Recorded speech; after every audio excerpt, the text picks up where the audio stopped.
two words, trust and transparency. How is our relationship with readers changing? Yeah, really good words as well, trust and transparency. You know, the trust issue, people come to the Sydney Morning Herald because they trust what we tell them. And we have to be forever mindful that that's a precious thing. It's a precious thing, and we can't, throw away that trust. If we throw away that trust, we throw away everything we stand for. So therefore, we have to have mechanisms. We do have mechanisms that enable us to ensure that what we're putting in the paper or putting on the website is been looked at, is objective as it needs to be, is about telling the story without over-egging the story. So again, I think that's at the heart of the trust, because the Sydney Morning Herald brand has to stand for something. It stands for nearly 180 years worth of journalism. It stands for 180 years being in Sydney, in New South Wales, in Australia. It stands for a lot of things. So we got to forever work on ways to maintain that trust. One way we do that, for instance, is what we're forever talking to our readers. We have our readers online panels every week. We have regular qualitative and quantitative research into readers. What are they thinking? What are they liking? What are they not liking? We have a pretty well developed complaints mechanism, which is run by our excellent executive editor, Peter Kerr.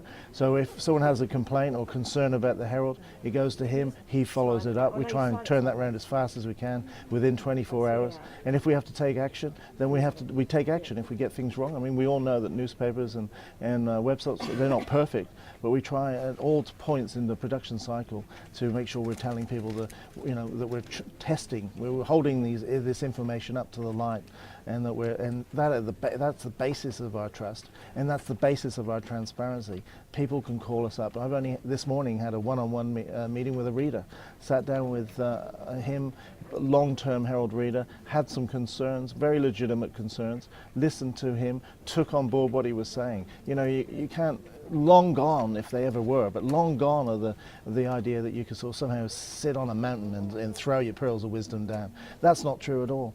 I mean, if anything, the digital world has made us, very much more transparent. It's instant, it's on the go. People are in your face all the time. If you get something wrong, they tell you. And that's great, that's great. Great. So regarding the new media, the new technologies,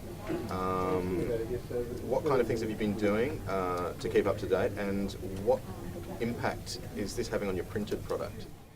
I think, as I said before, I think in the printed product, we need to be really mindful that we're not just telling people yesterday's news. So I think the printed product, as I said, needs to go the why, the what next. It really puts a premium on journalism that unearths stuff, that unearths stories, that investigates, that takes people to places they haven't been. In the digital space, we're forever improving the website. We've launched in recent times the National Times, which is a political website mainly for views and news about politics. Business Day and National Times together are both leaders in the field for online hits. We have 11 million video streams a month, mainly coming out of Sydney and Melbourne. That's a remarkable number. What a remarkable number. We're moving into this area with Stephanie and Mike around data visualization. That gives information that you're not probably going to see in print, but you're going to see it online. And what's wonderful about it is that people can cut that information up or use that information and interrogate that information to ask questions that they want answered. So it's a really wonderful interactive tool. Coming on stream, the iPad. We've already launched the smart edition of the iPad. That's the smart edition of the Sydney Morning Herald on the iPad. We're now working full steam on the native app, and that's going to be another completely different iPad design product.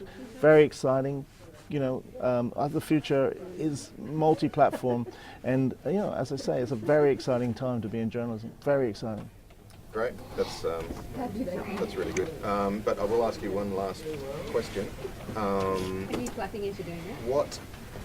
What's being done here at Fairfax to address the skilling of staff for these new media technologies, and also the motivation of staff during this time of great change? Motivation of staff, we got to stop and start with staff, because they're the people who produce the content. They're the people who go out, they're the face of the Herald, if you like. So I try and be as open and honest with the staff as I possibly can. Yes, we live in a kind of a difficult time. There's no doubt about it. There's a lot of talk. I think we're through the worst of that. We saw what happened in the US last year, 10 newspapers closing, those sorts of things. Didn't happen here. Sydney Morning Herald went through that. Yes, it was a tough year, but we're through it, and we've got all these other exciting things to play with. So I think as long as you're sort of telling stuff, I mean, the point is that the staff believe in it. The journalism, they believe in it. They want to do it. That's why they're here. My job in a way is just to enable, give them the skills and the motivation and the leadership to enable them to do that. I'm very blessed. They're a great staff. They're a great staff. Yes, we've got to do a bit of skilling up for online. We've got to do, not just online, for all these things that are coming.